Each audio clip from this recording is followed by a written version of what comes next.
What's going on, everybody? This is Afro Think Tank. Did you know that the Africans living in America, the people we call African Americans, the people who were brought over here from the transatlantic slave trade, did you know that we volunteered to go to Africa, to Ethiopia, to fight on behalf of the Ethiopians against Italians?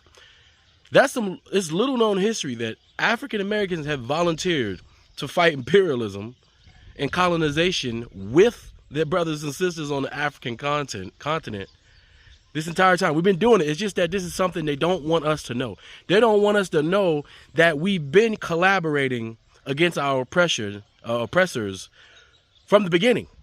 As soon as we had the opportunity to get on ships and go to Africa to fight for Africans, we did it. So I'm going to put some information here so you guys can take a look, because these are the type of things that we need to know. Just like Cuba. Did you know Cuba also did the same thing? Cuba, the African people in Cuba, one of the most pan-African, pro-black, Latin groups of people in the Americas, they went to Africa and helped their brothers and sisters fight against imperialism, fight against apartheid, fight against their enemies. We've been collaborating this entire time. What was missing was the information that we've done it. What's missing is the history that should be taught within our schools. But you think the palm colored people want to teach us that? They don't want to teach us that when it comes down to it, black folks stick together. We talk all this shit, but guess what? When it comes down to the fight, we stick together. The same way there are a bunch of Europeans from other countries and a bunch of European Americans, right, who volunteered to go to Ukraine to fight Russia. Right? There are a bunch of there's a bunch of all sorts of mercenaries from even South America going over there getting themselves killed. A few black folks too, for the money. But there is a large amount of European, Anglo-Saxon, Francophone, Germanic origin white people that from America that went over there to fight their historical enemy, the other white people, which are the Slavic Russians, who are they're kind of Asiatic Russians or whatever, right? But because, they love fighting each other and they volunteer to go kill each other. That's the difference. We go to Africa to fight against those foreign powers on behalf of our brothers and sisters. They go over there just because they love to fight. But anyway, I'm going to put some information so you can know. Because if you don't know, now you know. All I got to say is Afro Think Tank, learn something, teach them. I'm out. 37. 37. What is your weight? 150 pounds. Height? 5'3". Just what is your profession? I'm a physician. Physician. And then why would you want to go over in Ethiopia? Well, I feel it's my duty to give my profession and, if necessary, my life in the cause of Ethiopia.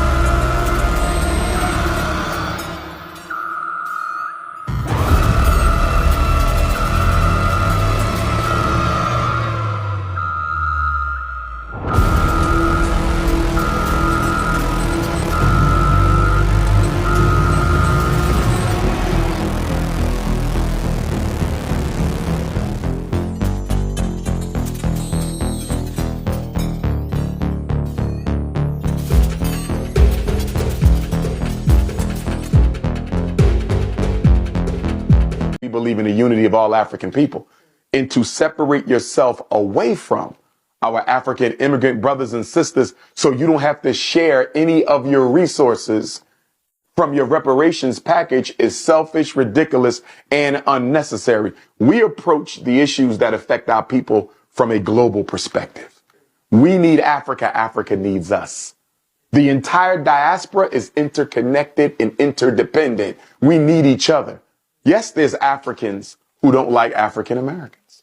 There's African Americans who don't like Caribbean Africans. There's Caribbean Africans who don't like British Africans. There's Canadian Africans who don't like Brazilian Africans. Yes, we have bigotry within the African race, but I'm bigger than that.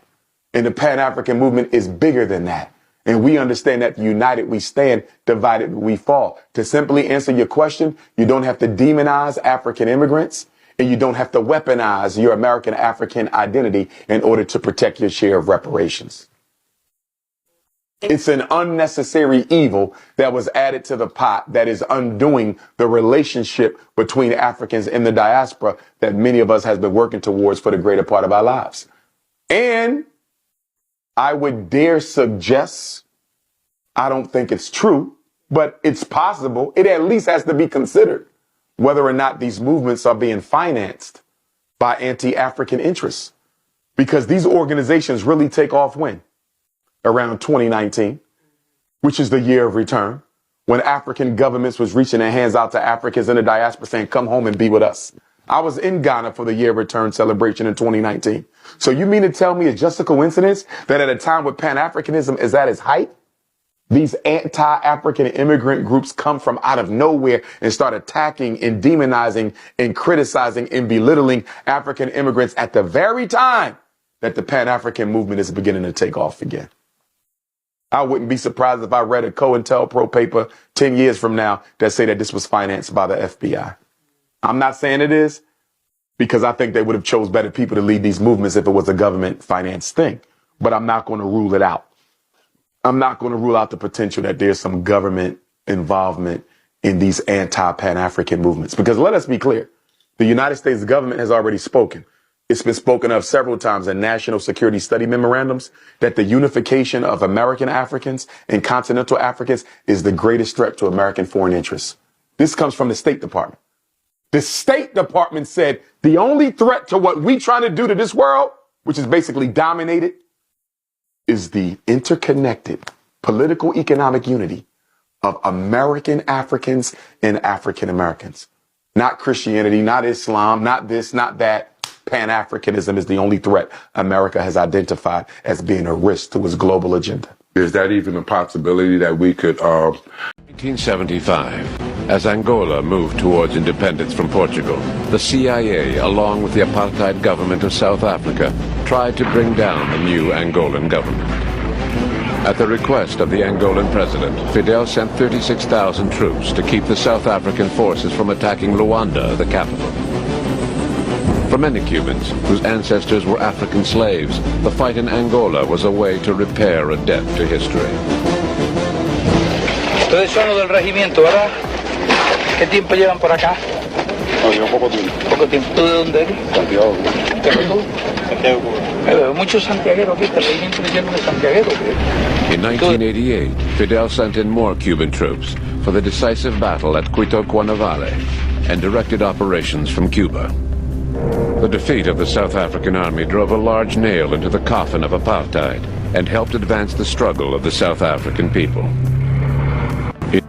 On April 21, 1898, volunteer African-American Army units from Alabama, North Carolina, Virginia, Ohio, Illinois, Kansas, some units with African-American officers took part in the Spanish-American War on Cuban soil. Some of these veterans, upon return to the United States, were treated with parades and speeches. Others were assaulted and even lynched. Did you know that? I don't want that vote. I don't want a xenophobic vote. I love my African people. The same way I love my mother and my grandmother. I'm in love with Africans. Africans are hated everywhere. You go to America, the black skin is a source of hatred. You go to UK, a black skin is a source of hatred. You're asking me to join in the hatred of black people. I know what the hatred of my skin did during apartheid. I'm not going to do that. I'm not going to be asked that I should stand at the border, at the fence between Limpopo and Zimbabwe and block a mother who's carrying a child, only crossing to get a medication in Musina and going back to Zimbabwe because there is a problem in Zimbabwe. I refuse to join that chorus. Do y'all understand how disrespectful it is for first generation Africans to come over here and disrespect Black Americans on the land that we fought for people that look like us to succeed and prevail?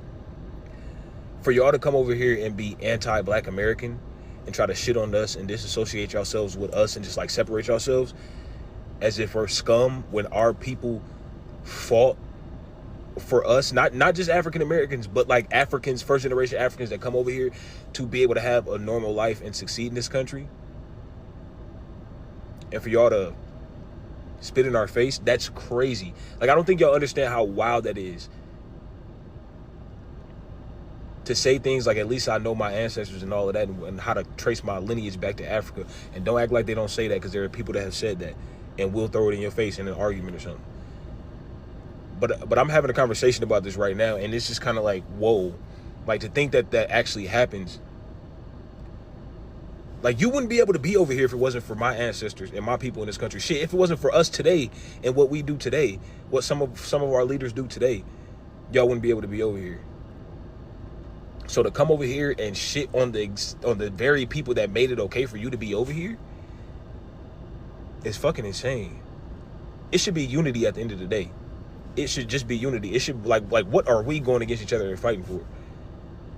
It should be unity.